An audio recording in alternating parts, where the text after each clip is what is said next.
Halo, tes tes tes. Ada suaranya gak sih?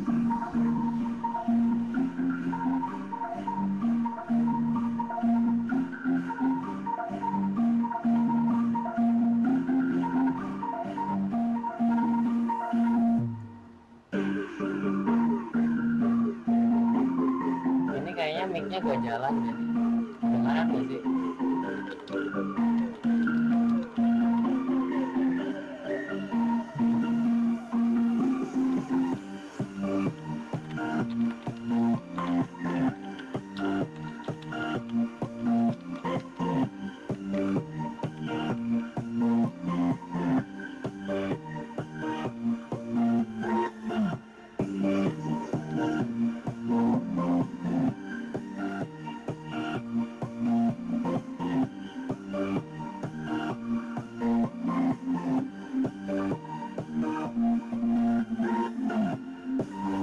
Ada suaranya.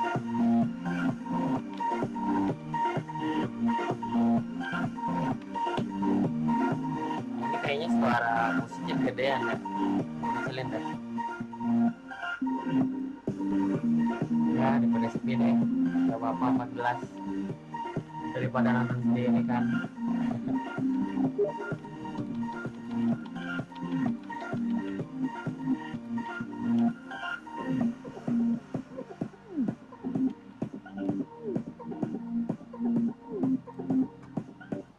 Coba gua matiin deh musiknya.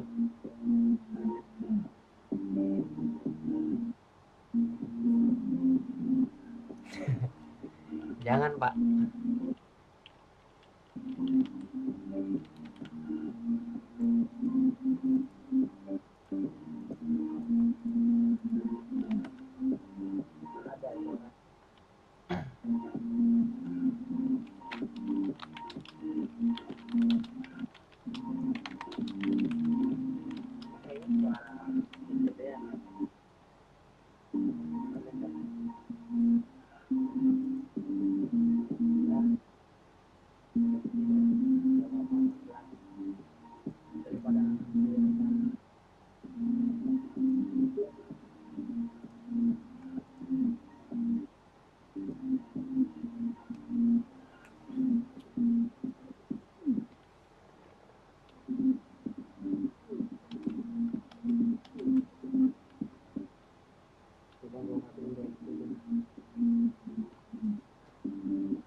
Jangan Pak.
Mbak tolong ya, jangan banyak omong. Mau gua tabok lu, Mbak.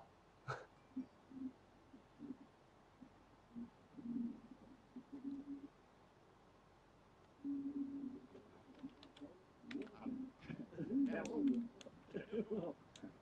so anyway, let's talk a little bit about the picks now. So we're a little bit into the draft now.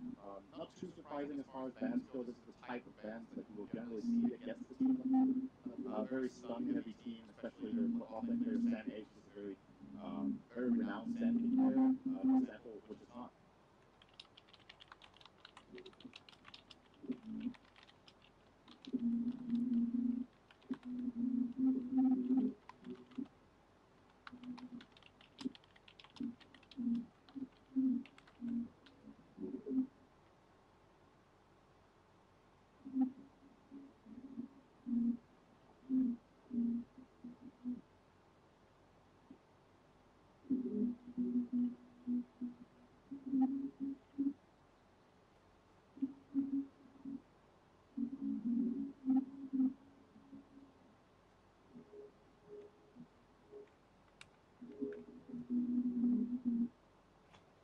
Outplay both that right.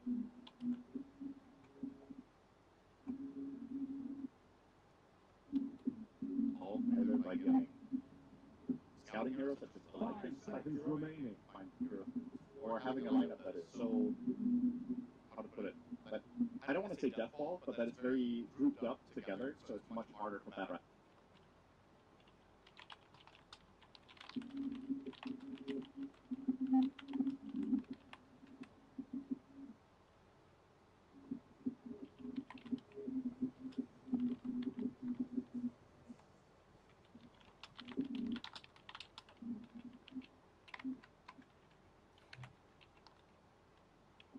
Mbak tolong ya, jangan banyak omong. Gua tabok lu, Mbak.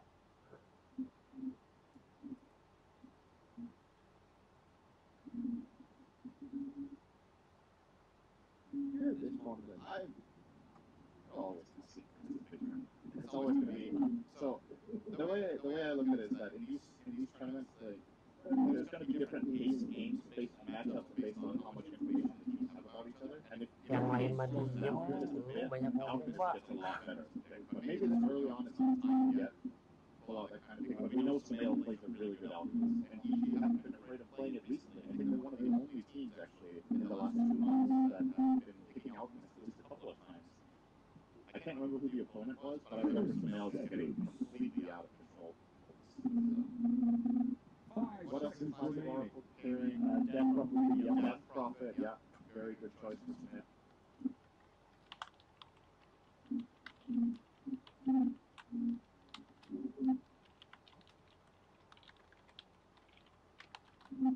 Get pulled into the enemy team, you don't really have any defensive ways of getting out unless Oracle is on the ball. Samael's mainly be playing like Leaders, Embers, Queen of Pains as primary heroes. The more Samael style heroes, not these just walk at you style heroes, which everyone is impressed when someone plays. Like, he can't highlight his full abilities as Spirit side of the game and play. Well, you can display a lot of skill on Indian, but it's just not as flashy. I agree with that. 5 seconds remaining. Probably going to be one of the biggest like contested heroes. Next to Pudge in the Arcana draft for compensation plus EA.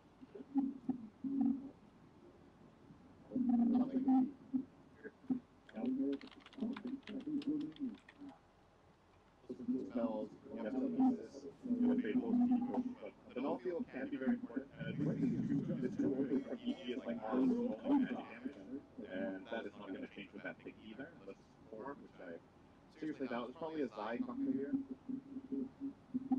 Actually, this hero has some interesting counterplay potential against Batman. Have the X marks the spot, target the guy who gets lassoed, and then pull him back out.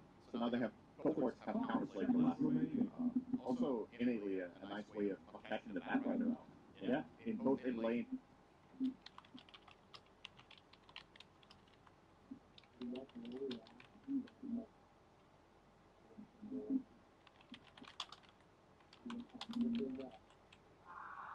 The survivability of Oracle, the team by control, they can come from the top. they're still missing someone that can push them. Yeah, you've got all this wonderful team fight survivability in the lineup, but you don't have more. You don't have that ability to actually force TNC into engagement.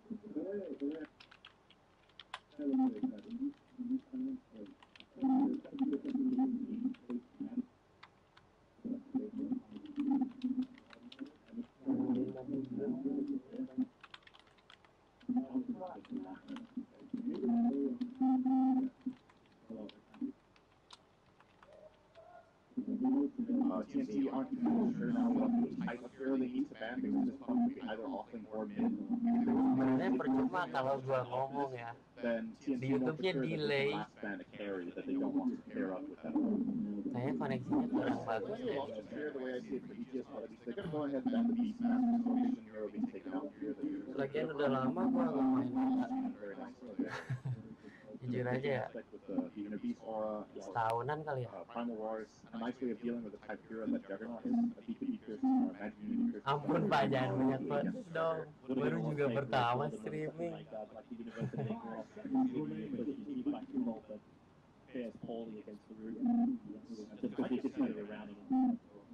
could definitely see it.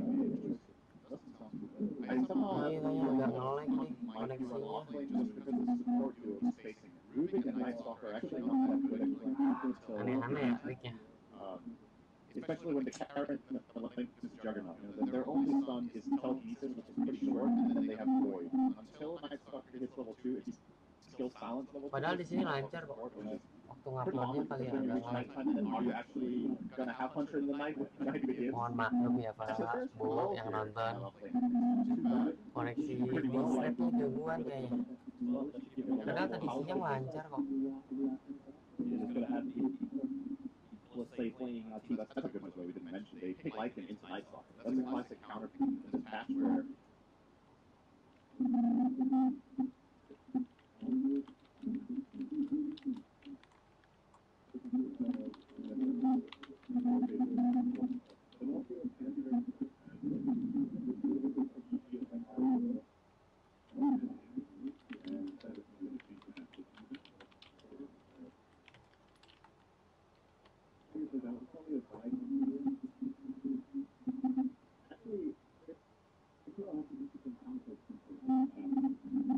with a melee core, one of two things needs to happen. Either the chrono needs to be placed very well so your melee hero can hit the target with the chrono on the edge, or you use chrono as a control tool that the carry then plays around.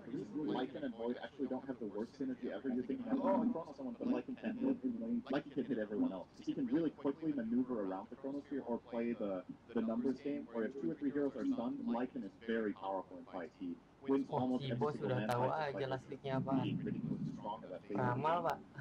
And you can run down the support. So if you chrono the cores, then Lycan will get 1 or 2 kills during that. And the rest of the lineup killing the chrono. So it's a lot of other heroes that deal damage. Should be heading towards the mid Yo, now. kuku akhirnya TNC and EG lineup. We can take Signaturnya kali ya. burst damage, but is she really going to be able to win out against the Puck? It's an old-fashioned matchup between the Pain versus the Puck. It's different now than it used to be a year.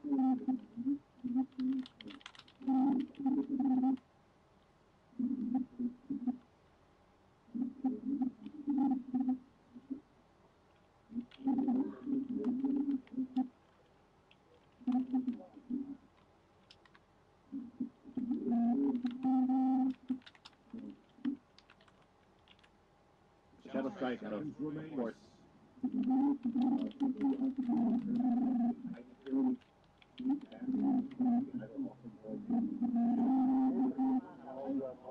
Don't know if this was the right choice to make.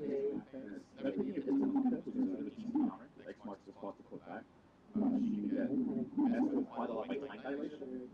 And Lycan is one of the few characters that can actually play. I think you have to make them fit as far as distract goes. I think they solved the problems that they have.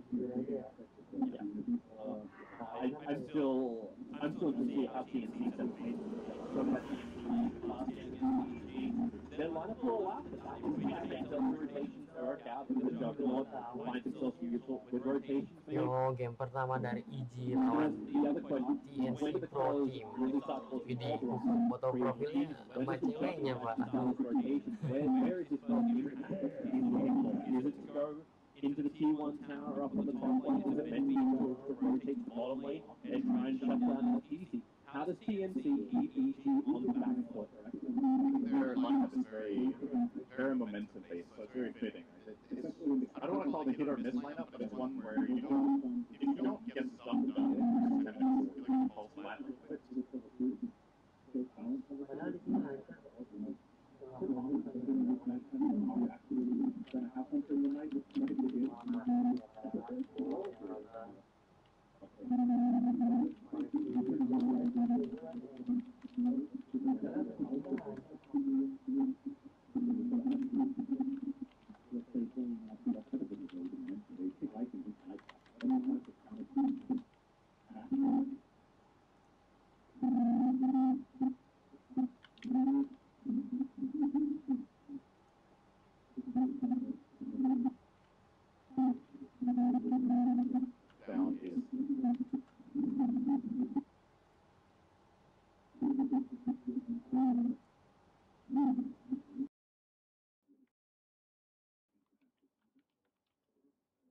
Flash farm that can come from him. Like when you look at the drafting and like just the item progression for him now.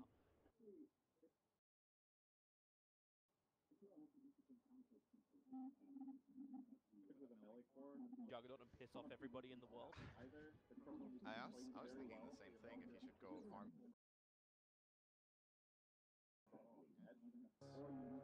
And then maybe you go into a Maelstrom, like if you play very farm heavy and then later on you can... Oh, TNC. They're going to try and contest that top bounty room, pick him up, throw him away with a telekinesis, but then the focus target, it is going to be down towards the Rubik. 1437's on the run. Is there enough pressure from Sam H and Tims? There isn't in time to kill off Crit, but the sticky napalm... Tahu aja lah triknya apa. Ramal, Pak. And run down the support. So if you chrono the core, then I can go get one or two kills right now. And the rest of the lineup killing the chrono. So there's a lot of other heroes that heal them.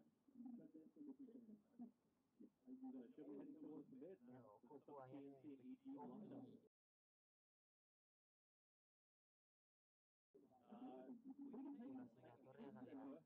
But is she really going to be able to win out of this? It's an old-fashioned matchup between the pain versus the puck. It's different now than it used to be a year ago.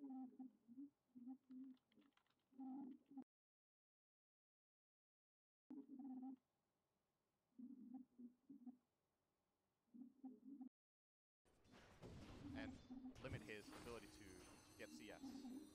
Mel right here with this double wave. You see, they have to yield immediately. There's just way too many creeps coming in. Realistically, Cuckoo is going to lose a lot of creeps here, so Mel plays it right. He did not on that one. Or that one. But that one. Underneath the tower does make it hard. Made it a little bit harder for Cuckoo as well when he's fighting inside the tree.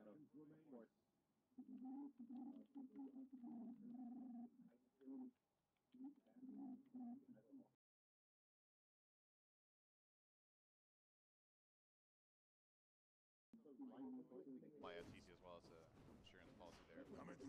Nice aggression coming out from Cuckoo there, seeing an opportunity to counter it. I think this is how you... And like it is one of the few cameras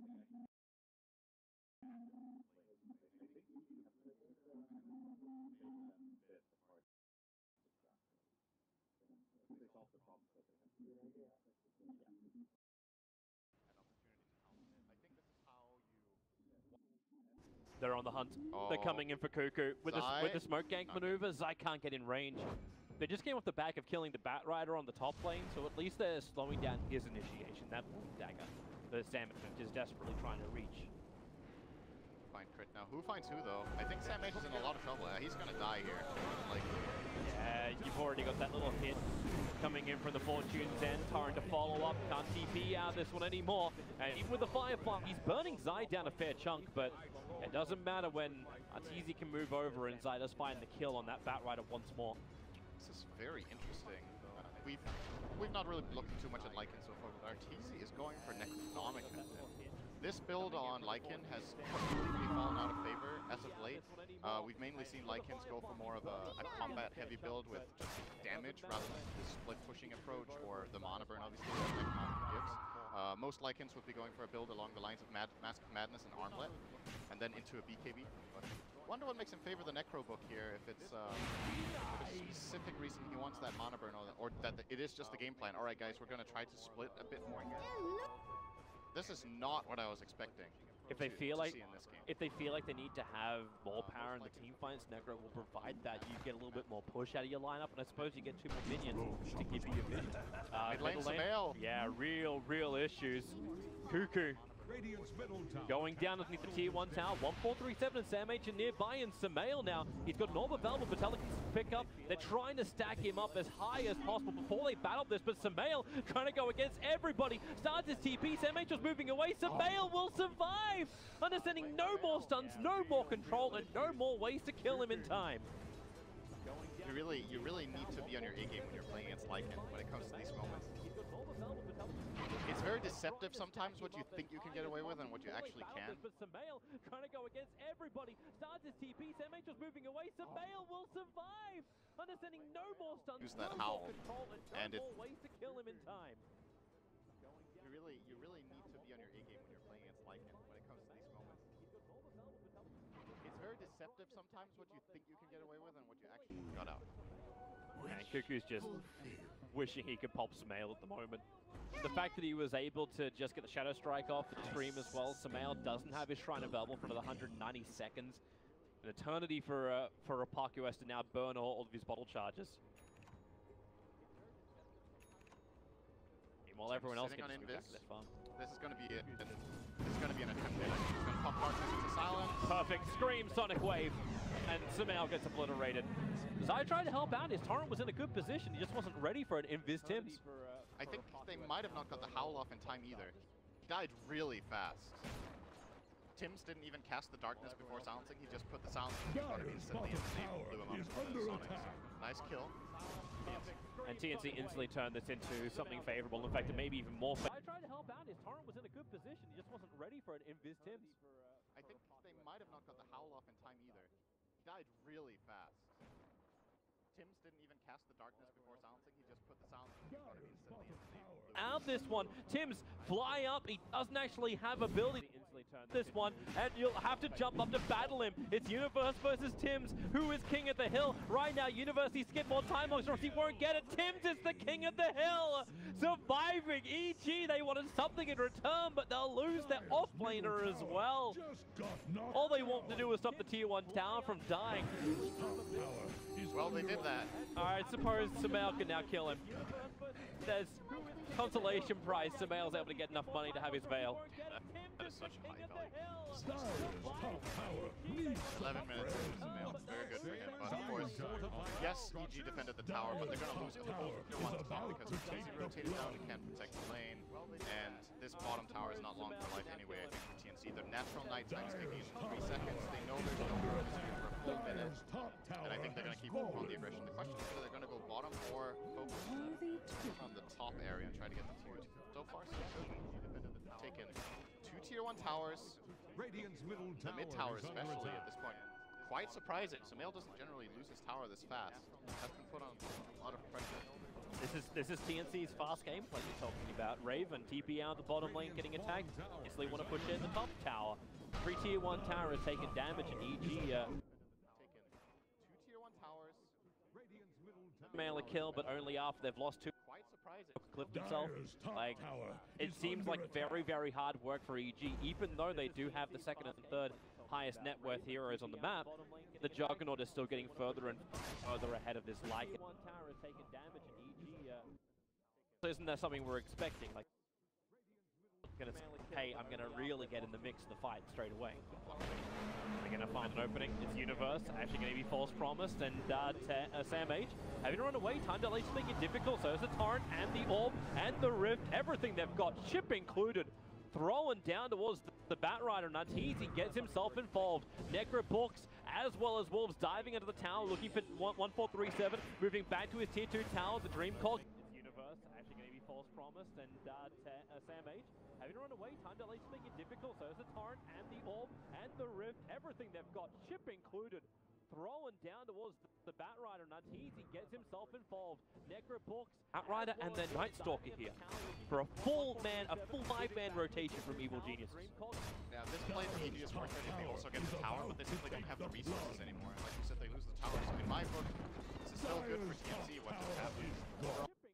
A couple of heroes is obviously not ideal, but when you're trading 2 heroes to defend and get a tower at the same time, I like that trade. Good for them.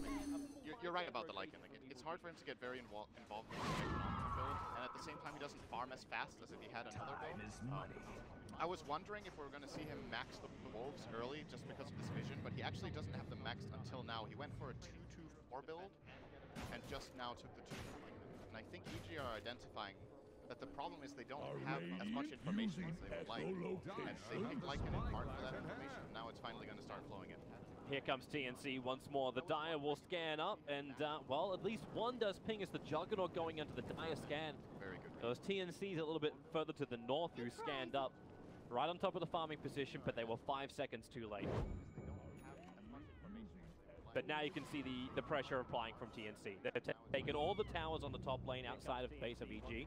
They turned their attention to the bot lane. Observer Ward is down. The vision game is just perfect for TNC. You're flagging it during the drafting phase that EG were going to have troubles with this. Looks like this tower will fall, and he denied at least this time by EG. So still a very close game right now. No major advantage apart from towers. If you look at the gold advantage that TNC have, if they lose the amount of towers that they've claimed, they're actually behind on gold. So there's like unclaimed gold on the map for EG back, but they need to set up that team fight that allows them to get this bottom tower, and it seems pretty difficult for them right now. Always scary to go into this kind of Night Stalker lineup at this time. Especially now the Batrider has a blink dagger. Yep. With his blink up, Now. I don't think they actually know about it. I'm not certain if he came in range of either of the Dire Observer Wards. But you can see them trying to prepare. In fact, yep, there you can. The smoke out of range of both of the Dire Obs, and they're coming for a gank. But what do they see?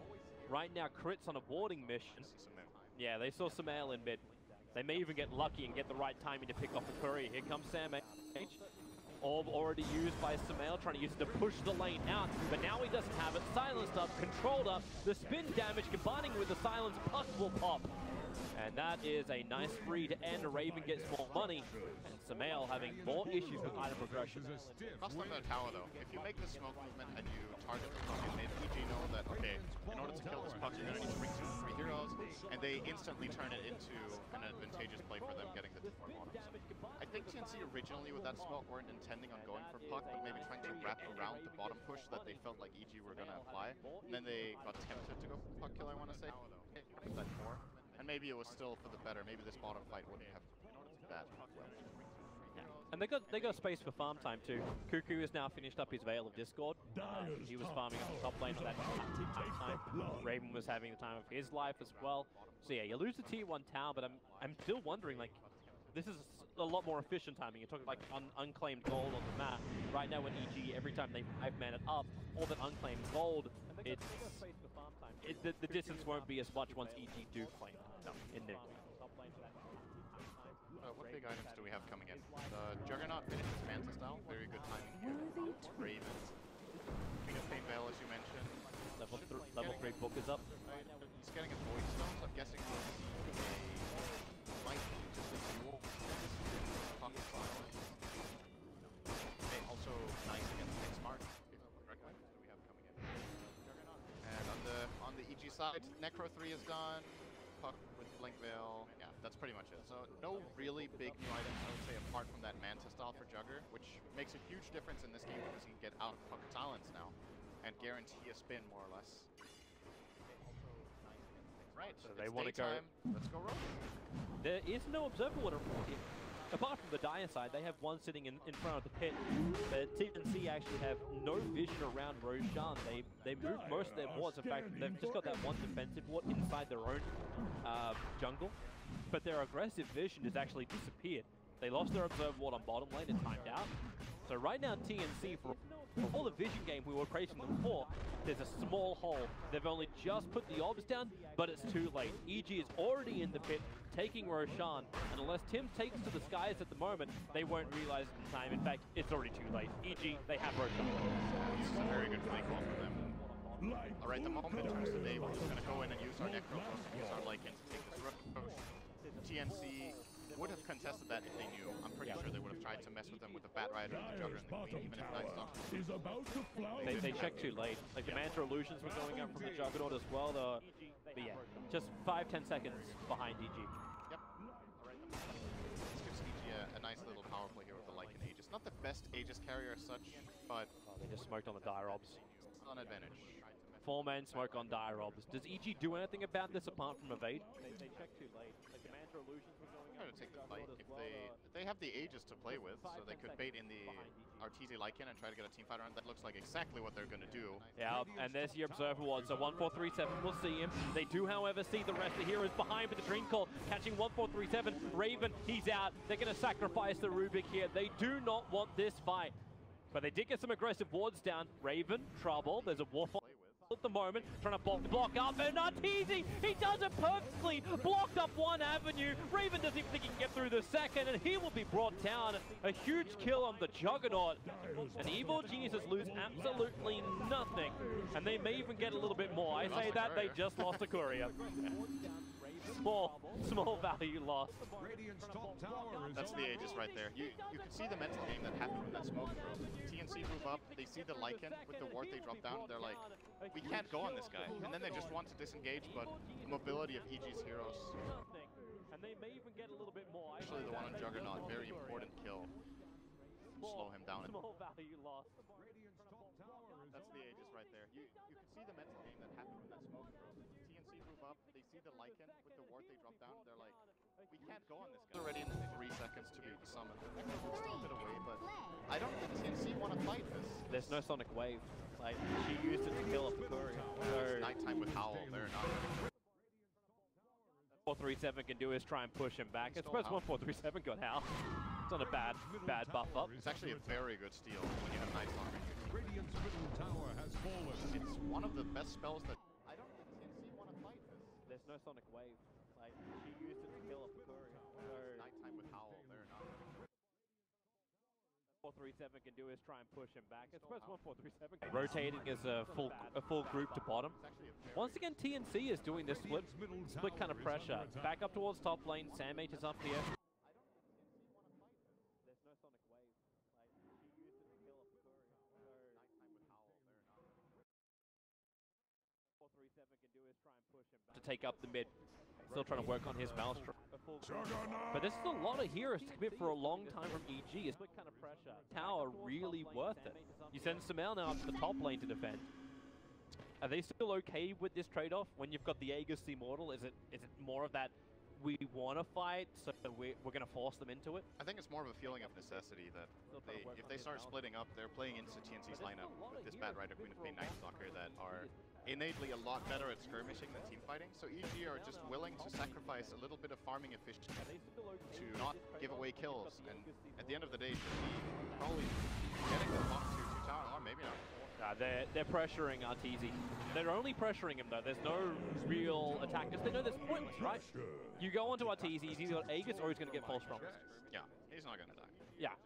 So all you can do is just dissuade them, slow down the lane, continue to add pressure up on top lane, which is what Raven is doing. He's back in to pressuring that top lane to make EG wonder, like, what happens if we keep this going? A tier 2 for tier 3 tower damage?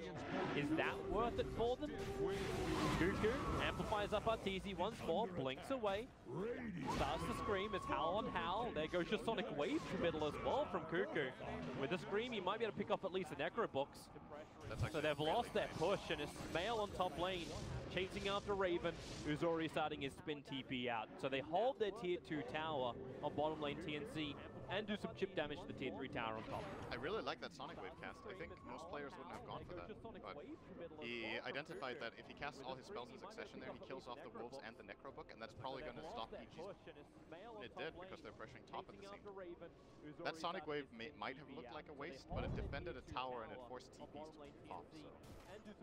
Play from Kuku. I really like that freedom situation. Pipe finished now on Night Stalker, very nice item. This is a build you're going to be seeing more in this tournament. Night Stalkers used to go for Aghanim Scepter almost exclusively, but teams have identified now that it might be a bit of overkill on vision. Of course it's nice to have the vision, but you already have vision advantage just by it being nighttime, and then instead you can have a better team fighting impact. The problem of the Ags was that you give vision and that's it. Now he's giving them team fight presence by being able to pipe up the team, having magic resistant aura, and just contributing that way. You're generally going to see this build or the Solar Crest. And he's doing both. Item, and sometimes even both, yeah. And very standard. Could have maybe considered a Halberd. This game was two good targets, both the Lycan and the Void. Void right now doesn't matter too much. Dire's bottom tower is under attack. I like this group of items a lot. I think the pipe first is the best. Judging by the speed of this game, TNC, the more towns they take, the more these fights continue, the more money they're going to get. They're looking for Raven. Universe going to Chronosphere him up. SamH nearby. Blink Lasso just trolling on Samael. Torrent still doing his work. Raven into the Omni Slash. The creep wave soaks up a fair amount of the jumps, however, and Samael keeping hot on his tail. So is Arteezy. You'll separating him up, and when Raven hits the ground, torrented up, he will fall. SamH also in a world of hurt, getting time locked over in the tree lines, trying to juke it out. He's lost his Firefly. He needs to blink away, but then he jukes it! He went down into the small little corner on the left, moves down, can blink away, actually not even blinking, just goes for the raw TP out to safety. They will still lose the Juggernaut, but TNC, it could have been a lot worse for them. That was really nice. Damage to get out. The question is if this push was like this movement for TNC was likely to succeed. I think at this point they need to realize that these fights are not gonna go their way if they set them up like this. They need to get the jump. If the first engage of the fight is this, where they get the jump on the Juggernaut with the Chrono, it's really difficult for TNC to come back in the fight. They did a lot of good countermeasures. SamH jumped in on the puck and locked him down. They even stole Howl and used it with Rubik, I believe. But still, it wasn't enough. Universe, hard to chase him when you've actually got that sticky napalm on it too. Tim's needs to be careful with this gem. It's getting max rooted here. They're gonna chase him down. If Samael finds him here, this is really big. He can't get close enough. SamH is also playing guard duty.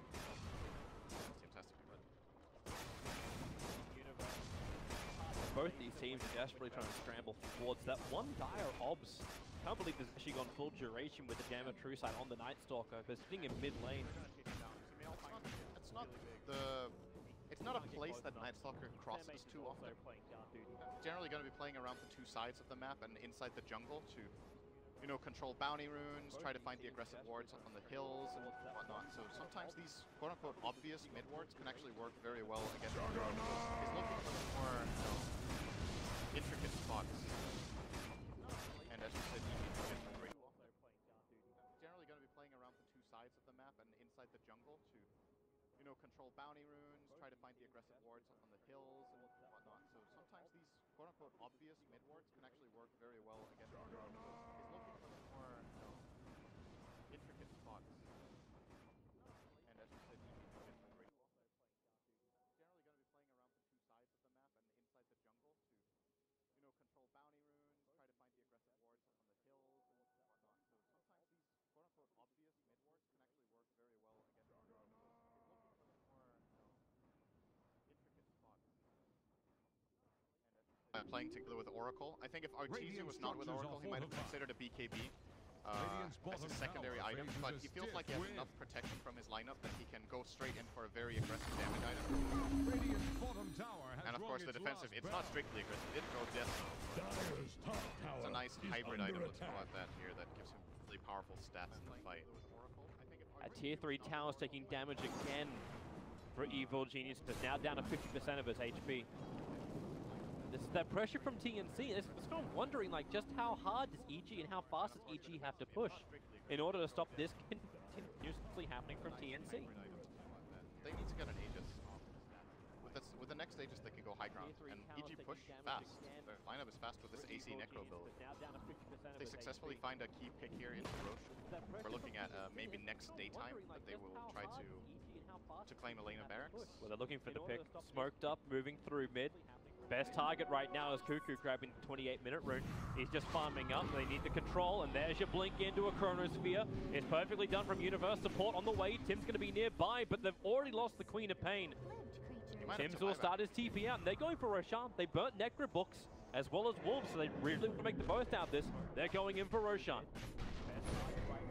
Look at that haste room from Sumail. TNC just going to give this away. Sumail's coming up for 1437. Yep. 1437 is trying to add pressure towards the tower. Okay, now Sumail's actually keeping back.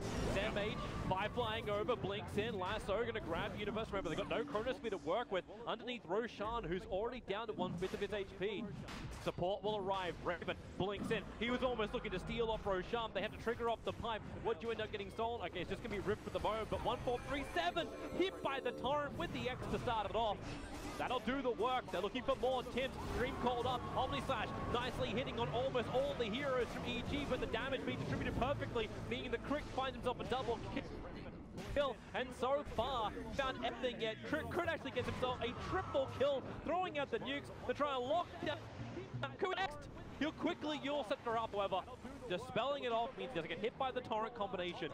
Roshan is still alive, but EG, they will shrine up and go in once more. And so far, found everything yet. Crit actually gets himself a triple kill, throwing out the nukes to try and lock down. Next, he'll quickly Yule Scepter up, however. Dispelling it off means he doesn't get hit by the on crit now. Yep, so they stole the gem as well. This is like the more or less the bit when you can imagine. I thought TNC were going to get a good fight out of this, but they bought back to Queen so late because the Necro book was expiring. EG had been using a couple of cooldowns, but they still held together very nicely there. The problem that TNC are facing right now is that they just don't have enough damage. They're not killing the heroes. They're playing into Howl, Mech, and False Promise. And you see this Omni Slash jumping, and he's getting some nice split damage out here, but immediately has to play defensively. Goes into the spin, scared of the Ghost Ship, and this fight is already over at this point. No one from EG is even faced. They also have the Ghost Ship. But there's so much sustain that TNC have to get this jump where Batrider, Lassos, and Juggernaut comes in at the same time. What started it all off was in that Roche pit. They blink Lasso, the Void, and the immediate X counterplay from Zai just makes that fight a walk in the park. Already over at this point. So there's the question. Maybe the answer to why EG are always grouped up the way they are. They understand that how TNC do the fights is perfectly kind of when they are there as well as fight. Yep. TNC want these individual pickoffs. And the only person who seems to be a little bit further out of position is Sumail. But he's a puck with a Yule Scepter. He's got a lot of get out of jail free cards as this puck. It's going to be almost impossible for them to get the Lincoln. Batrider didn't go Force Staff. Feels like he has to go Link with a straight BKB. So Sumail with this Lincoln's in about 1,000 gold. Zai looking for a kill right now. They're going to put down the Sentry Ward 1437. He actually did a defensive torrent. But they'll end up losing his life, so there's the pickoff EG was looking for. They've got Agos Immortal, they want to push in. And the line is being done. Antizi will go through the bottom lane and attack the tier 3 tower while the rest of EG are assaulting the tier 2. And this time around, TNC's push on the top lane is not adding enough pressure. Raven is on his way up. They can soak up the wave pretty quickly here if they want to. And maybe they can actually force EG into a bad trade-off position. But you've still got Necro Books. Okay, everyone's coming back. And they may look for bottom. The Lasso, Sam H, he caught out Arteezy. They've got the Yules up now on puck, breaking him free of any kind of extra control. Tim's still in the neighborhood. Arteezy gonna try and fight this one. Crit is nearby. The Dream Coil, it catches 3 at the moment. BKB already expended from the Batrider. Welcome to your 10-second effectiveness of the BKB. It ends up with your Night Stalker dying and you not killing the Lycan. In fact, Sumail going back in once more. Not being controlled. And EG failing out of a lot of those TPs that stop TNC from pressuring further. EG are building a really big advantage at this point. This attempted split push from TNC top, they actually had a very good read on it. They were starting to hit the tower, and they got out of there just in time before Universe blinked for the Chrono. If that Chrono connects, this could have been a complete disaster. It's like a minor inconvenience. I think their Night Stalker, they obviously lost nothing at the bottom tower at the very least. Still, the map just feels less and less key items coming out now. Finally, this is Shiva's card here in the Queen of Pain, but the problem is you just got this feeling that she's still very hesitant to go in. There's so much damage and control and sustainability in EG's lineup. She's trying to go off to Zai. X marks the spot. You still got the screen, the Sonic Wave available. Zai gonna let the ship fly, but you also have to protect the Queen of Pain, but cannot protect her from the Chronosphere. All damage. You got the Rift to follow up as well. Silence cannot blink away, and that is 86 seconds now without the Queen of Pain. And EG still itching for a push. They got the Aegis Immortal available for another minute, probably 20 seconds. So decent amount of time for EG to get the job done. This is Elena Barracks. If TNC can't get anyone to siege home fast enough. Raven's going to try through the mid lane, but he needs to shoot through an entire tier. And so do EG top, but they're a little bit faster than the turn on this goes down. They're already going to reach the base now. 1 full minute to play with. They didn't even burn Necros, and they know Wolves, no or Howl. Like, all of these things are available right now for Evil Geniuses. TZ will burn all 3 of them in one big go, and that tier 3 tower, it doesn't stand a chance. Universe goes in deeper. Samage again has to defensively BKB the Chronosphere. Does split up the fight a little bit more. The Dream Call holding in TNC, so Arteezy just does a lap around the Chronosphere to come in for the extra kill. There's the hit onto the Bat Rider, and TNC, they've lost control of this game now. Evil Geniuses taking the top racks, but what do they get in return here, TNC? You bought back on the Bat Rider, you're looking for a kill. At least Tim doesn't get hit by the boat, but they jump in once more. Blink for time dilation. You're gonna get hit once more by the Torrent, and TNC, they've lost too many heroes. That one pickup on the Queen of Pain has now just avalanched into this EG advantage. They can probably play Megas here. They didn't lose their Aegis or their Cheese, I believe, in that exchange. No, they still have both. Yep. Just going to head straight down to bottom. And the key piece of information for EG here is they know. Oh, wait a second, they're going to go in. Oh, this is really problematic. Maybe with the Omni Slash, Universe can time walk off so much of the damage. Zai will go down with the Bat Rider. He caused a lot of confusion. The issue is Raven. Manta break free of the silence. They still need to kill off Arteezy. He's in dog form. You'll set him up. Cuckoo wants more control. They got the screen. 1437. He's got nothing to really give. The blink forward. You can time walk into the Fade Bolt. Reduce that damage. But Universe, now the cheese gets triggered. Samael's back in. The Dream Call will control him. TNC will push in the envelope, but right now, EG are delivering the death letter to their families. TNC, they've lost 2 lanes of racks, and the 3rd will be pending in a couple of minutes. Nothing to really give. That's how fast the game can almost end. You get the right kill at the right time. EG with that kill on Queen was so big because it's not just that they're killing a key core, but it's that they know for sure that she doesn't have buyback based on when she fought back for the Roshan fight. They still had the Aegis. Queen will be pending in a couple of minutes. Nothing to really give. That's how fast the game can almost end. You get the right kill at the right time. EG with that kill on Queen was so big because Torrent from Zai, they knew exactly where Raven was. Just trying to relieve a little bit of the pressure by pushing out mid and then the spin TP. Normally you're pretty good as a Juggernaut to get out of that one, but TNC, they realize it's over. GG, they've lost their Juggernaut, they still have no Queen of Pain. And Evil Geniuses, thank you Samel for deleting. Torrent from Zai, they knew exactly where Raven was. Just trying to relieve a little bit of the pressure by pushing out mid. Even though TNC definitely showed their early... pretty good as a Juggernaut to get out of that one, but TNC, they realize it's over. GG, they've lost their Juggernaut, they still have no Queen of Pain. And Evil Geniuses, thank you Samel for deleting. Torrent from Zai, they knew exactly where Raven was. Just trying to key moments that gave them the Roshan. Even though TNC definitely showed their early... pretty good as a Juggernaut to get out of that one, but TNC, they realize it's over. GG, they've lost their Juggernaut, they still have no Queen of Pain. And Evil Geniuses, thank you Samel for... this 2-game series.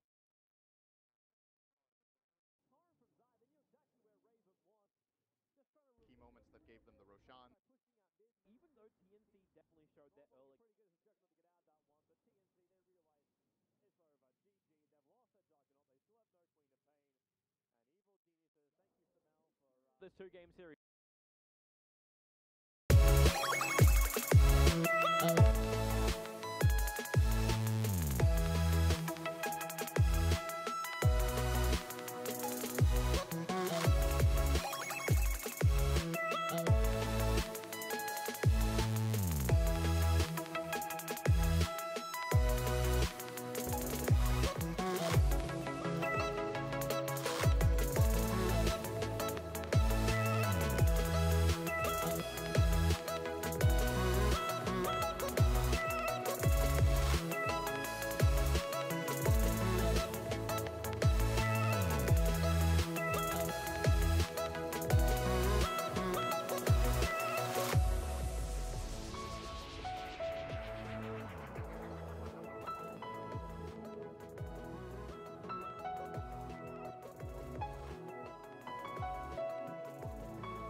Yep. NS was Sand King last game. The rest is identical. And it's also the same team with the first pick.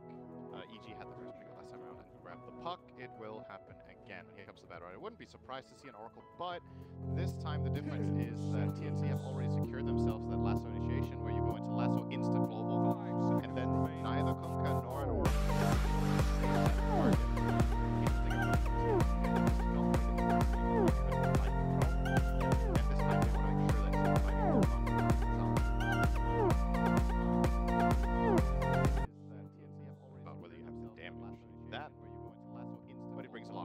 first phase right here as well.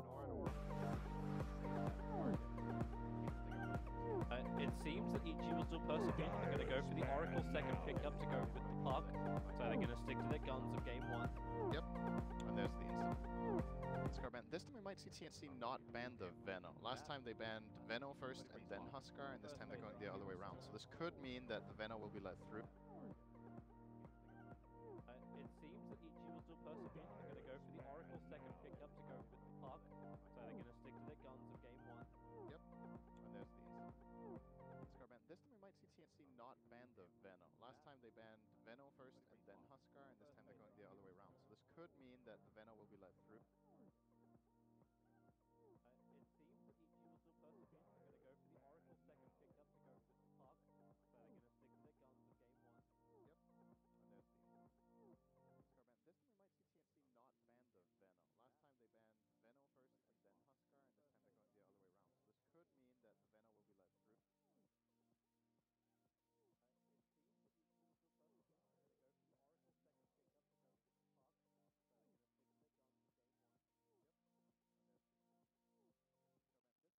Of ganks early, but wasn't like very integral to the way they took fights and the way they ganked. If they picked ganks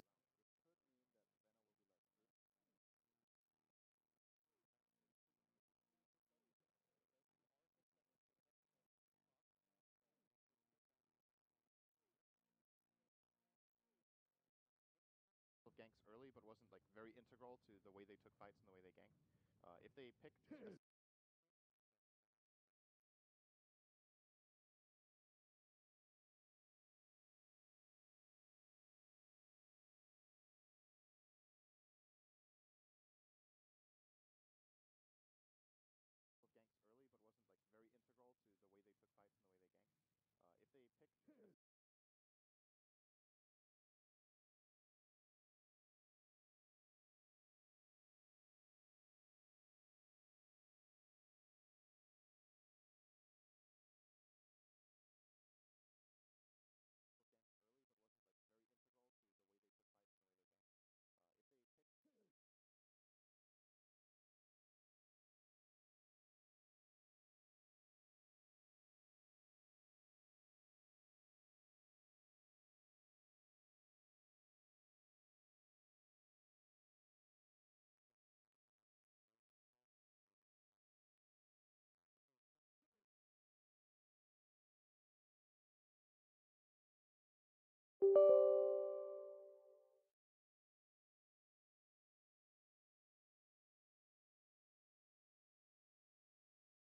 And C or D, but like you still like SK was meant to be one of the first contested here.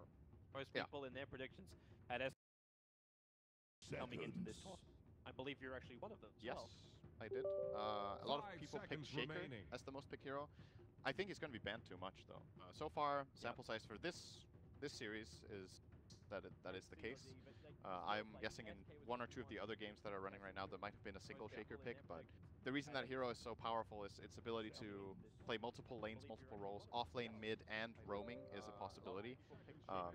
Just controlling that offlane, making sure you get experience, being annoying, having great team fight, and a pretty good laner in one. Shaker actually has a lot of good matchups. I'm guessing in one or two of the other games that are running right now, we're not going to be seeing that hero. The reason that hero is he'll be banned as much as that. Play multiple I think I had 9 Stalker as my... and roaming is a possibility. That could happen. He's also going to get banned a lot though. Yeah. But I mean, you can't ban everything. Now we already have like 3 or 4 heroes that will be banned every game. That's not in one. Shaker actually has a lot of good matchups. I'm guessing in one or two of the other games that are running right now, we're not going to be seeing that hero. The reason that hero is he'll be banned as much as that. I think I had 9 Stalker as my... and roaming is a possibility. That could happen. He's also going to get banned a lot though. Yeah. I mean, you can't ban everything. Now we only have like 3 or 4 heroes that we banned. Lasso is pretty good. Sanking Stun is more or less instant against the Weaver. You want lockdown and burst damage. Global Silence is good. So if EG goes the route of playing a core Weaver here, it wants to rotate very much anyway. He kind of wants to play that safe lane and just pull and get levels. Lasso is pretty good. Sanking Stun is more or less instant against the Weaver. You want lockdown and burst damage. Global Silence is good.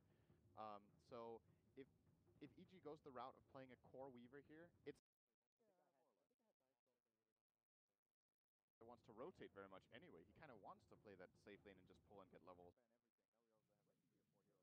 Lasso is pretty good. Sanking Stun is more or less instant against the Weaver. You want lockdown and burst damage. Global Silence is good. So if EG goes the route of playing a core Weaver here, it wants to rotate very much anyway. He kind of wants to play that safe lane and just pull and get levels. Lasso is pretty good. Sanking Stun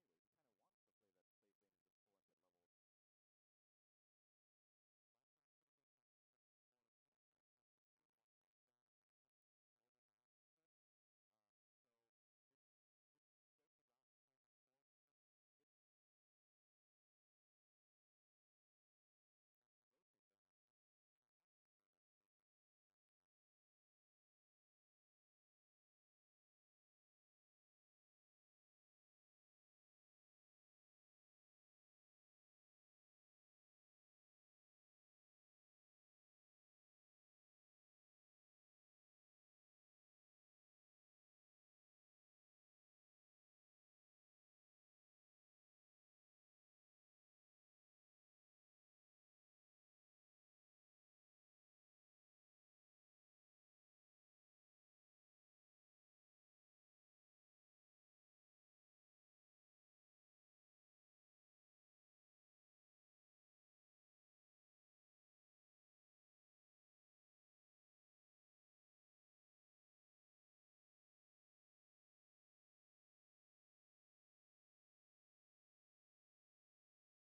Global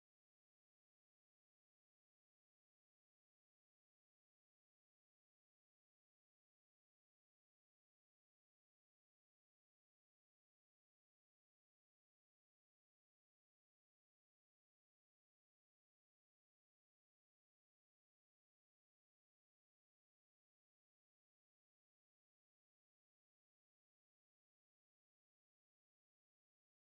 good. So if EG goes the route of playing a core Weaver here, it wants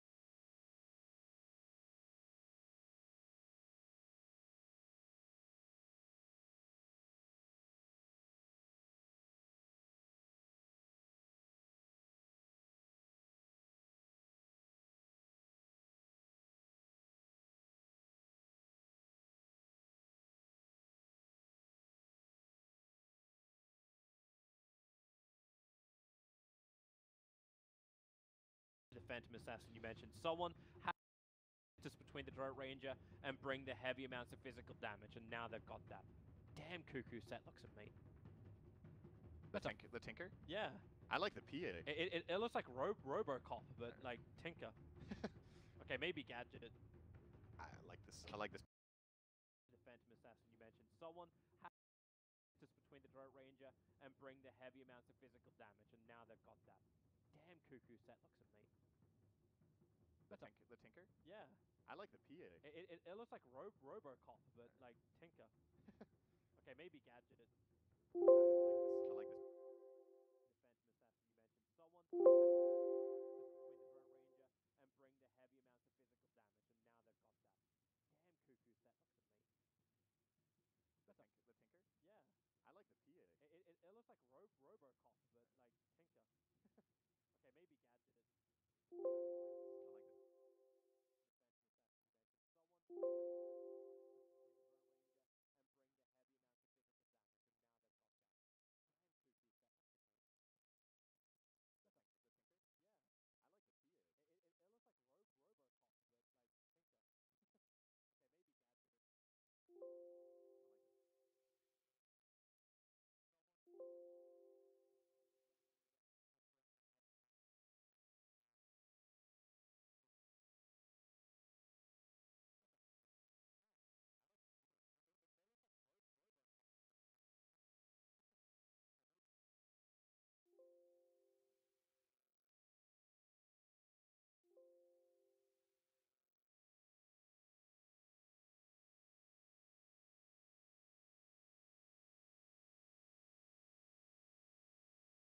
would be more scared, but... I think what TNC should do is they give Raven this rune. How about Tim's and Sam? Turn around when he's gone for, like, he's already gone for the precision aura. That's going to happen when you're running a 5 range lineup. And this rune is TNC. Yeah. No, Crit's going to try and contest it as well. He is going to regret that. Oh, Tim's. Oh, he didn't cut through! He ran around, and now, well, where's your Burrow Strike? It's going to be 3 runes again to TN. Turn around when he's gone for, like, he's already gone for the precision aura. That's going to happen when you're running a 5 range lineup. And this rune is TNC. Yeah.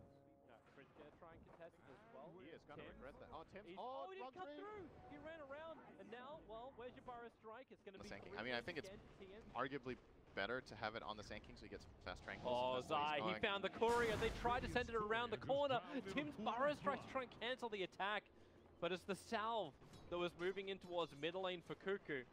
He wanted to be aggressive against Samael, and now they both have exactly the same thing. They're both double stacking. Cuckoo's running the Ring of Rosie, and Samael's keeping the creep wave closer on his side. Yeah. Oh, Zai, he found the courier. The players are going to try to avoid what we saw in the last game when I mentioned the double waving. Want to prevent that from happening, so you're going to run in these like weird circles to not get completely outnumbered on creeps. Samael has still managed to set up somewhat of a like 1.5 wave here, and Cuckoo will be pushed into his tower, but this is not too bad. Like, this is definitely manageable for the Tinker. Zion 143 beat the crap out of each other. Raven up to attack into him, but a quick G away, having that early Blightstone makes Zion's harassment actually quite difficult. Not to mention he also blocked up the pull that 1437 was attempting. Did you just say Shuki? No. Good. No. I hope not. You did. I just remembered. You had like this full year where that spell was called Shuki. You're not allowed to actually start putting those thoughts in my head. You meant to help me, Cinder, and not give me bad ticks for TI. that's the worst thing ever. Here comes Shuki. Oh, Shikuchi, damn it. Oh, nice fast dagger there from Raven. Will break the clarity of Zai. So far, so good for the laning for EG, though. They're getting very good CS on both the Drow and the Puck. Mid lane is a bit contested once again. Tim's is secure. Not give me bad ticks for TI. that's the worst thing ever. Here comes Shuki. Oh, Shikuchi, damn it. Oh, nice fast dagger there from Raven. See him go the March route after this, just having a bit of an early harassment build in lane. But it's very telling. His next skill points will be very telling for TNC's read on how to play this game, because I think both builds in this game are viable. One is, we think we're going to get pushed by Drow, I'm going to get March, and the other one is, we think we're going to be better at fighting than them early on, and we can just kill them before they take our towers if we max our nukes. Top tower needs some friends. Crits. Yeah, crits on the run from Tim's. Meanwhile, Samael as well as Zaya teaming up on Cuckoo, and they've got the damage. It's so much negative armor when you've got the Swarm plus the Blightstone. Swarm, Blightstone, Drow Aura, and Tinker has no defensive play except lasering a hero. That's a pretty big problem in this game when you have these two mobile ranged heroes with an iron mid lane that like to be able to at least get away somehow. Has to rely on protection from his teammate, and Tim's was not in the right position to save him.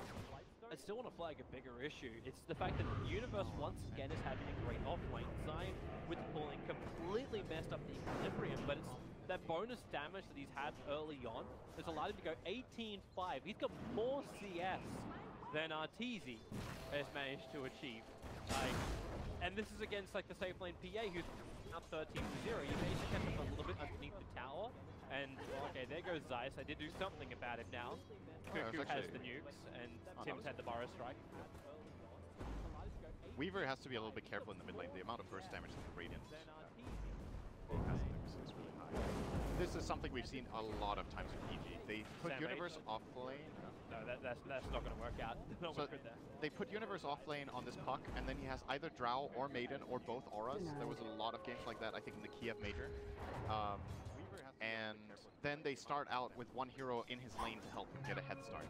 And they get a very farmed Puck as a result. And that's what Weaver accomplished in the first 2 minutes, just helping out Universe getting a start, and then he went in to get that done.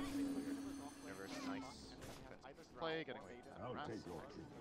Forcing a salve out of Raven here as well in this wave. And then they start out with one hero in his lane to help him get a head start. SamH is really trying to get up in the face of this safe lane of EG. As much pressure as possible. He's gonna get a decent amount up here. This safe lane of TNC is, or sorry, of not that strong. The Drow is one of the weakest heroes in the game until level 6. Silence. And oh, that was actually a kill. Yeah. Zai as well as Universe once again. Like, right now, they're not even getting, like, the huge amount of bonus damage. There's only 10 bonus damage coming in from the puck, but catching him out. Again, trying to get in the way. Like, 1437's throwing his body in the line, so Zai cannot continue to creep pull and take the farm away from Raven, but Raven can't survive this. He's out of consumables on the safe lane. Zai as well as Universe once again. He needs more life. The big problem here, there's only one tango coming in from Sounds. He has to buy something. Zai thinking about it. Cutting the wave. Something sandwich. So the interesting thing about this game is that every core in the game is having a decent amount of farm. Like, nobody's Raven. actually sacked. That's actually a nice play. Phantom striked himself forward, so he got hit by the Orb of Universe, but Zai wasn't able to finish him off. Radiant's bottom tower. Tim's also started his TP in very quickly. 1437's here, and they're going to finally secure. In fact, they may actually just have to give the farm to Tim's. Yeah, they're sending Raven all the way back home. This kill of Phantom Assassin is just getting gipped hard.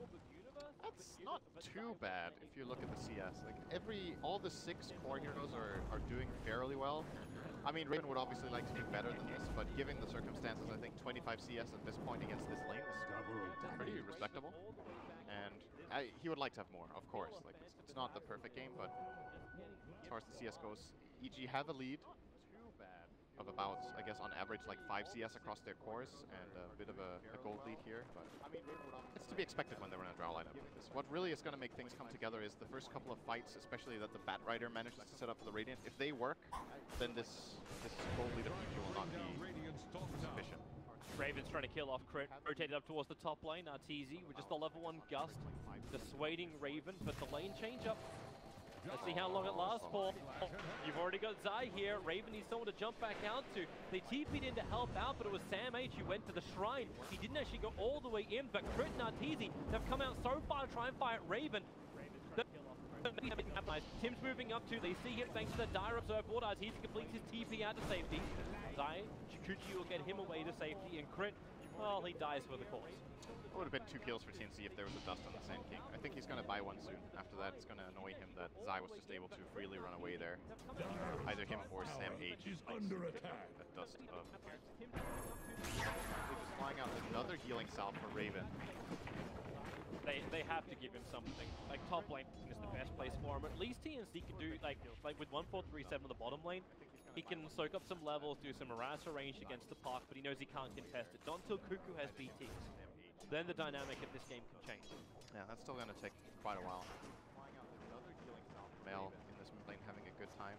Generally, I would say it's Kuchi just got burnt from the Weaver. They've got a 3-second window now to catch out Zai. Lasso's available. They're going to commit it for the Dream Call from Universe, trying to counter off the gank.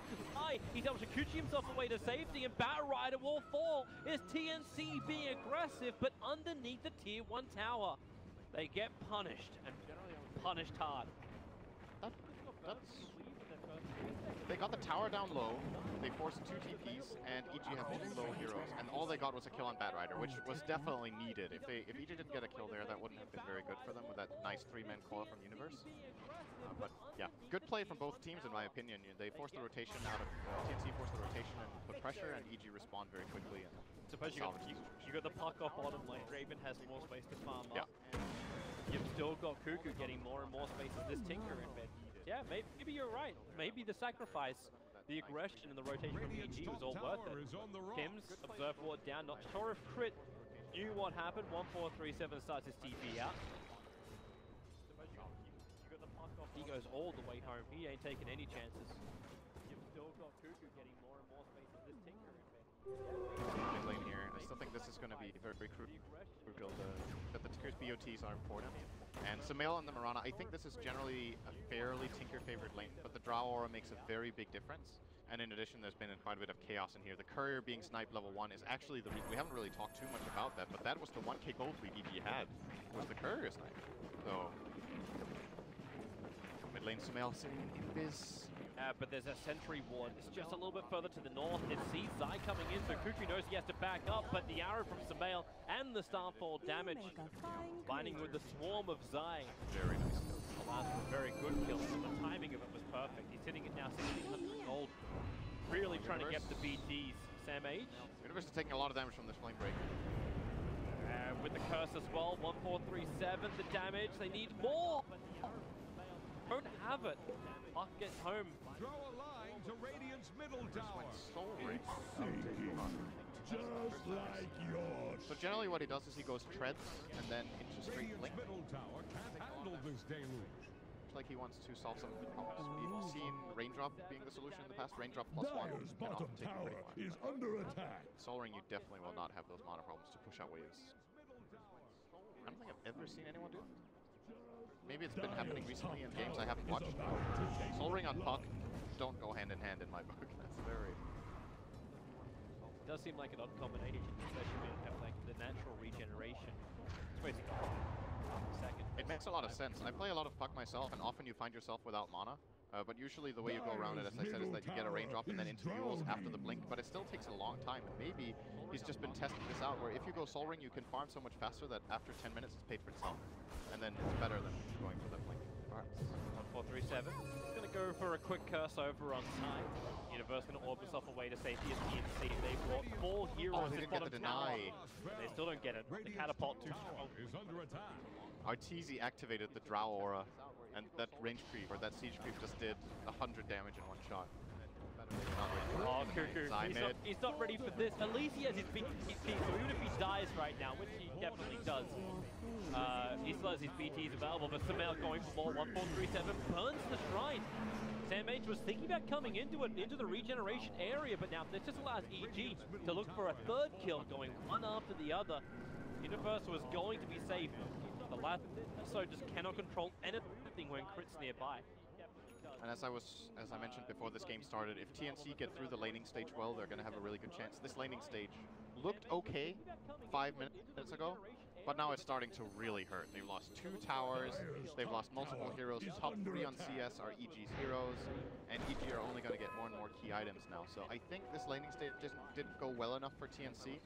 That doesn't mean they can't take space here, but it's going to be a bit of a struggle. They might need to buy time, but I feel like with every minute they're going to get more and more out farmed and get picked off. So they've lost multiple heroes. Top 3 on CS are themselves in here. F5 are only going to get more and more key items now. So I think this laning stage just didn't go well enough for TNC. Yeah, it's the courier snipe. Oh, the arrow. The observer was Samael. Just saw it perfectly. Tim's had no idea what hit him until it literally hit him. Samael is playing without Moonlight. Suppose when your team doesn't need it? I guess so. This isn't a Heroes of Viewer team. And really chat about I think the Moonlight Shadow is, you know, it's also an aggressive. Use it to find ganks instead of arrows for yourself, but so far in this game doesn't need it. And of course, if you go for this build, you have a really high damage advantage. Wow. We're not happy about that. 44 damage is being added to every other hero on EG at the moment. He didn't take a talent either. Arrow over 150. But yeah, the Drow is doing great. And usually what we've seen teams do against EG, they run their Drow, that they try to contest the Drow's lane and shut down Arteezy so that the team doesn't benefit so much. But then the other 2 lanes generally go well. And TNC's approach in this game is different. Focus on their safe lane and mid lane, and so far that has not paid off at all as they were hoping. I'm still waiting for TNC to try to make a move. Like, they finally have all of their abilities online that they should want to have. They're Global Silence, Sand King Stun Epi, they have Lasso with drums, but they're not finding a play. They've been here before. Oh, they're finding Tinker. Yeah, bottom lane, back to the tier 2 tower. Zai's nearby, and the laser at least going to stop him from killing him off. Oh, you know, so close to foiling there. Yeah, they actually need that Agate himself. Like, everyone needs to be blinded in this game. Like they're using regeneration through the bait Samael. Hello! Through the arrow up for a target. They go for the curse. 1437 doesn't have mana. Now he does for the global silence, allowing to find the kill onto Samael. Sam H will take. Oh, you know, so close to foiling there. Yeah, they actually need that Agate himself. Like, everyone needs to be blinded in this game. Like they're using regeneration through the space. Samael, hello. Through the arrow up for a target. They go for the curse. 1437 doesn't that matter. Now he does for the global silence, allowing to find the kill onto Samael. Sam H will take. Oh, you know, so close to spoiling there. Yeah, they actually need that Aghanim 7 drop. Like everyone needs to be blinded in this last game. Like they're using regeneration through the space. Samael, hello. Through the arrow up for a target. They go for the curse. 1437 doesn't that matter. Now he does for the global silence, allowing to find the kill onto Samael. Sam H will take. Oh, you know, so close to spoiling there. Yeah, they actually need that Aghanim 7 drop. Like everyone needs to be blinded in this last game. Like they're using regeneration through the space.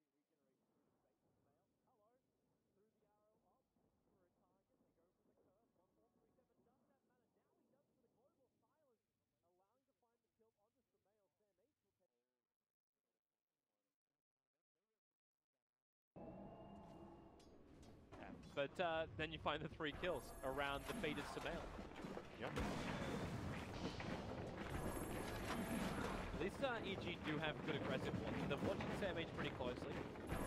He's rapidly approaching his own Blink Dagger, sitting it now at 1900 gold, and EG have been very good at shutting down those heroes that are looking for those critical items. Originally it was keeping the BTs of Tinker down, then they just turned their attention towards the Batrider. Location?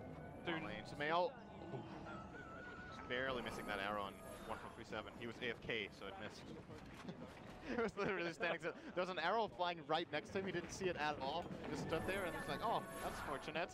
Cinder and Sky to avoid arrows. Take hands off keyboard and mouse.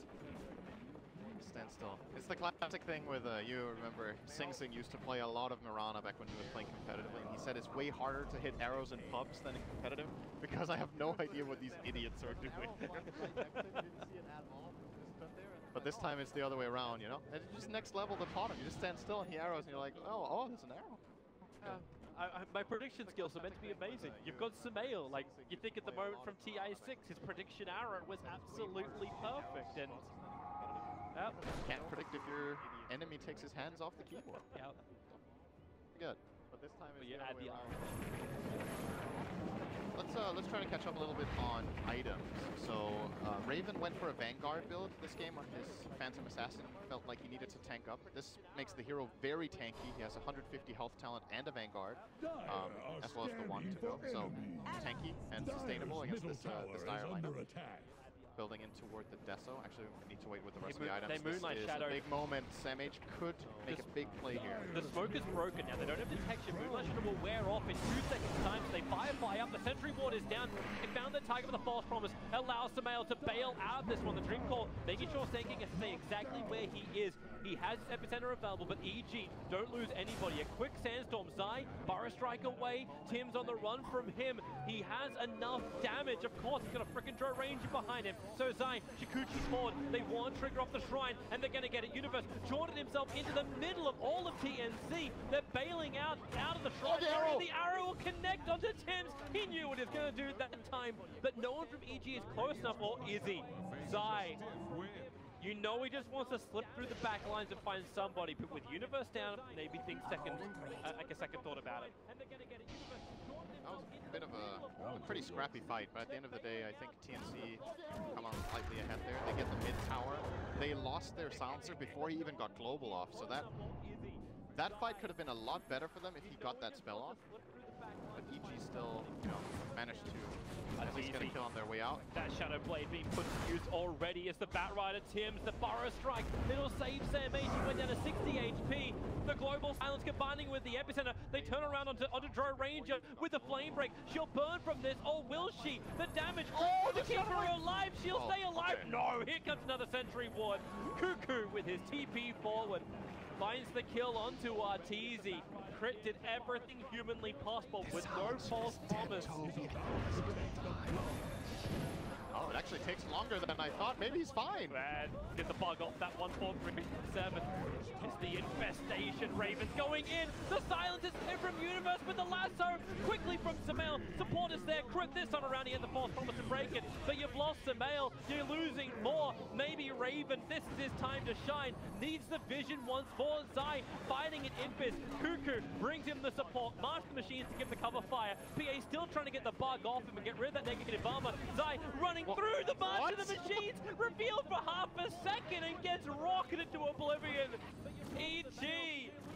Man, you're calling the other fight scrappy. That's scrappy do right there. Okay, silencer did die, Toby, so that was the important part. Critical. Saw it coming when they went on him. He was definitely going to get into a 30-second fight, die in the middle of that. But He got global silence on GG. I thought he was going to die really fast, but actually a very nice counterplay there from TNC. So 1437 ran to the left, and they were chasing him with both the Mirana and the Weaver, and if both of them get like 2 attacks off, he just dies. But there was a very quick stifling dagger from Raven to slow down the Mirana, and then they counterplayed and turned it around very nicely. And at the end of the day there, EG again, not really getting as much out of it as they would have hoped. Their gold lead is now down to 2K, and most of the time we see EG have like this 5 or 6K lead with their Drowsrath. They keep it. They roll with it, they extend it, and then they end the game at around 25-30 minutes. This game, that's just not going to happen. I don't think EG can break the base that early, and they need to play for plan B. But this was the problem you're talking about, the drafting phase. That's why you were favoring TNC a little bit more. And while, okay, no, bottom lane's not going to be a fight. Are you sure about that? Well, I'm surprised Sam Asian. He's never blind, so it's on 5-second cooldown. He doesn't want to fight into it. The many EG heroes here. Yeah, Blink Dagger just arrived. Tim run away, but no! Universe, not only will he get the kill, he'll take the courier with it. Blinking forward, finding the pick. Is that the Tinker Ward that set all of that up? It was the Tinker Ward. Yeah, that's not really what you put it for, but you know, nice. You'll take what you get. But it's still the underlying problem you're talking about. The fact that EG just don't have that front liner. Like Zai is sort of becoming it, but he's spending most of his time in Viz running around, trying to do the damage, but you don't have that big pop damage yet from EG. He needs to be so careful. There's no hero on the Dire that can just go in with confidence. And it's because of the global silence. If global silence wasn't in this game, I think EG would be playing very differently. But they can't just run in their Mirana, for example, and just try to go for a kill knowing that there's going to be a false promise. The moment you commit into a fight, you're committed. You're not getting out again. Then you need to have the stronger firepower. I think it's going to have to mainly come from this Arteezy Drow that is closing in on Silver Edge, and then maybe start opening up on the PA and take her out first. Good scan from the Radiant. They're reading this movement very well. Might be looking for a counterplay. Everything is ready on both sides for a fight. Samael, the leap forward. He's hit the arrow with a Dream Coil. Okay, that's where you use your magical burst damage to find the kill. And that Tinker Ward has provided so much value. I think it just got panned out by Sam H. He's like, you know what, guys? We just lost. Wait. Are they going to realize that Roshan's being done? Does PA have a look inside the pit? Roshan's so low. Raven's walking straight past it. Now Roshan gets triggered. He'll realize it. The Burrow Strike, it catches 2, including the Jakuchiing Weaver. Arteezy is away. Support is there. Yeah, if there's one thing EG aren't lacking is physical damage. They can kill Roche pretty damn fast with a Crest, Swarm, and this Draw Ranger right clicking. And Zai's going to be more than happy to die for the cause there. Do you like the Silver Edge from the Draw Ranger? Yeah, I do. It's strictly because of the PA, I think. It's good enough, I think. Like the Shadow Blade often provides the value that you need, but in this game the upgrade is valuable enough to go for it straight away, I think. It's going to give them a chance to kill that PA. As you talked about, they have the burst. They just need to be able to control him a little bit. Do you like the Silver Edge from the Really good scan from EG.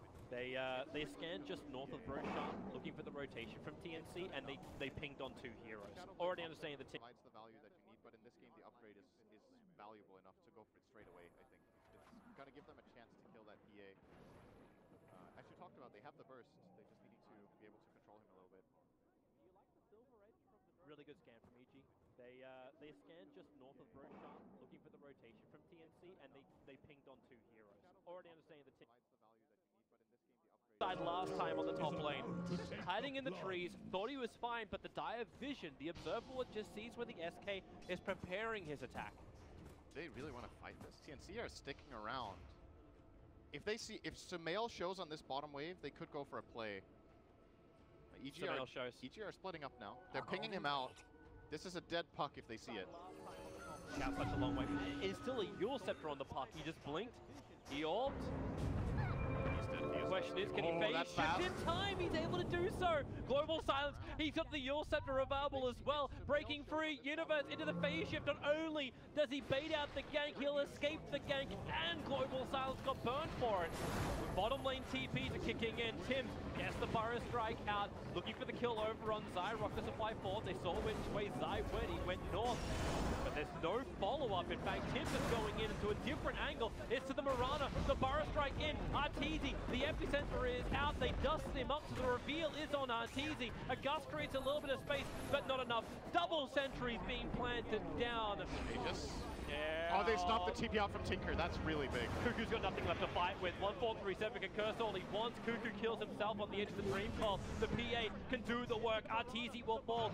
Both the sentries actually paying off. Now they turn their attention towards Zai. False Promise cannot protect him from the damage output that this PA can do. And they're looking for more. It's crit. Raven will have himself a double kill. Tim, the Burrow strike, barely missing Universe. They could have been all dead. But EG will escape with Universe as the sole survivor of the EG war. That is a really, really big game for especially the PA. Look at that gold swing, Tim.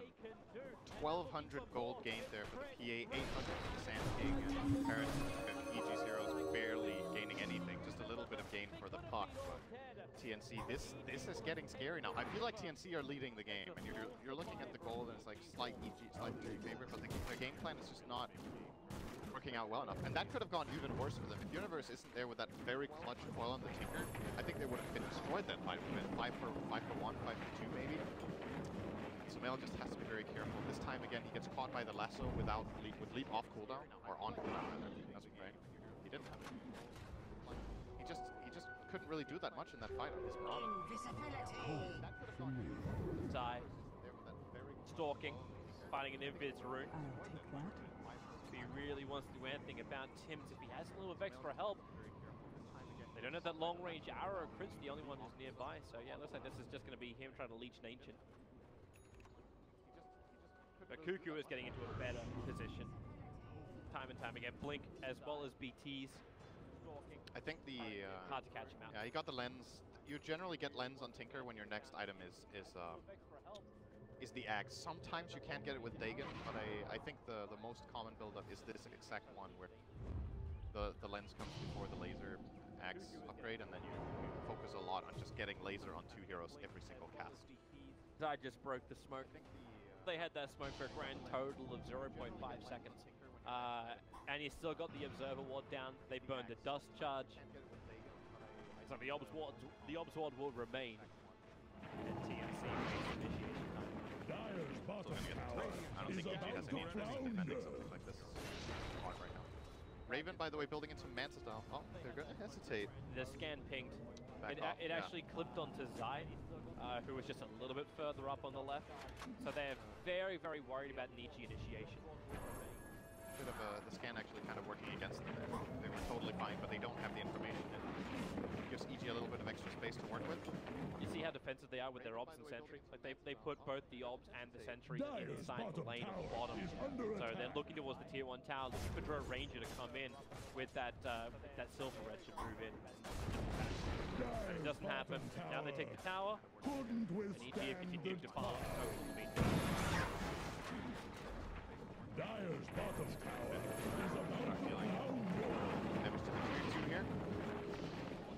Puck gets caught by Sam H here. This is pretty bad for EG. They don't have Oracle in any position to help. I think, yeah, they spotted each other there actually. But Sam H has kind of made a perimeter here that EG aren't interested in coming into, so they're going to go for the top tier 1. They will get it. Jesus takes a beating though. At the same time, the tier 2 tower's gone. So tier 1 and tier 2 for a tier 1. You'll take that trade, especially with Tinker on the field. More space for Cuckoo, more money for Cuckoo. He's now 100 gold away from having that Aghanims. Yeah. It's a Phantom Assassin, Deso, Manta, and Vanguard. I'm not certain how they kill him. They have and to... if they even focus him, like, do you focus a different target in the fight? PA is the biggest kill they can find, I think, but it's also one of the harder ones. They need the Silver Edge attack to break Blur, and then they need to hit a stun. The problem is their reliable stun is Dream Coil, and that doesn't last for 1437 may die here. He's a little bit out, but at the same time, Arteezy being initiated on that Blink Burrow Strike. He's the bigger kill. Starts his TP. They need a crit, and with the damage they have, it will be enough. Oh. Woohoo! Ah, goodbye, universe! I love playing this hero. You just love the grave of sorts. Oh! Another hit, Zai! It feels good just to watch it, you know? Time-lapse this. Yep, he will. But too late. He's still taking the damage. He didn't want to go back into that whole area. If he waited half a second longer, he might have been able to kill off the courier. Alright, Raven, slow down. Don't trigger on every attack, then you won't have for the fight. Yeah, if he can control that. Just put down the lucky charm for a second. Dire's middle tower is under This is kind of funny. You look at Crit and he has 7 urns on the Oracle, but he just can't use them in the fight because heroes are getting boosted too fast. Like, he doesn't really get to heal people up. It's very uncharacteristic to see this many charges on an urn in a competitive game. It happens quite a lot in top games where you're not watching your economy with it. This urn. He's going to put on the Tinker every time he sees it. Yeah, that's pretty good, but he's never going to be in range. Yeah, the range is the issue. Phantom Assassin are going to be on the run and evade the attack from Zai. Alright, Roshan is up in about 10-15 seconds. Both teams can kill this very fast. PA, one of the best heroes in killing Roshan. Innately wants to go for minus armor. Has the crit, has the evasion, so she can just solo it. Even with just this 10% lifesteal talent, can easily solo out of Rosh here. And now EG, they need to make it. Abyssal so close for Raven. Like they're actually going to have straight lockdown control now too. This guy is going to kill everyone if they don't get him under control. There goes the arrow. They're inside of Roshan. The PA illusion comes his way into. They deal with it quickly, committing Rift as well as some decent abilities. He's already triggered off his aura. And Tim's, well, wait for the timing.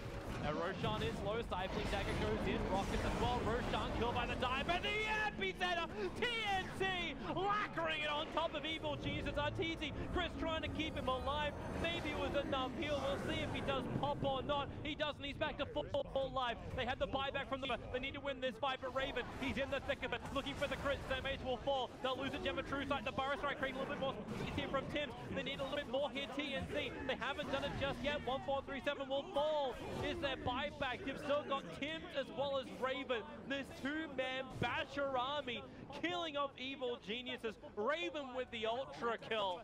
And Evil Geniuses committing heavily into that. Yeah, they bought back both the... It was just Weaver. So they bought back the Weaver, but they dive 5 heroes. Who even got the Aegis in that mess? I honestly, like... Aegis was on Sumail, and he died again.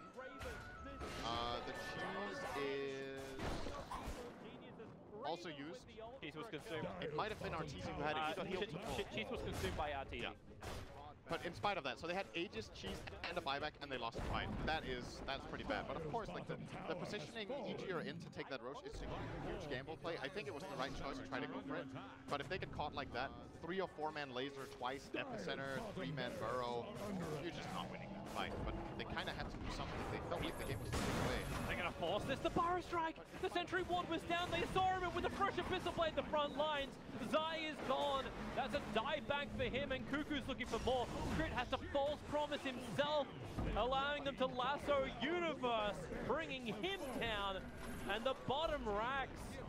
It was Evil Geniuses that helped TNC fall apart. Now the shoe is most definitely on the other foot. And they get another Blink Burrow. Crit will fall. Arteezy trying to be the cannon under the tier 4 towers. They will actually bring down Sam H. The PA into the back lines. The laser, the rockets, the bash. Arteezy will fall. Geniuses that helped TNC fall apart. Now the shoe is most definitely on the other foot. And they get another Blink Burrow. Crit will fall. Arteezy trying to be the cannon under the tier 4 towers. They will actually bring down Sam H. The PA into the back. The rockets, the bash. Arteezy will fall. Geniuses that help TNC fall apart. Now the shoe is most definitely on the other foot. And they get another Blink Burrow. Oh, you get Silver Edge off and everyone bursts him. It is really, really hard though. And I don't think they're going to win the fight if they don't kill Raven.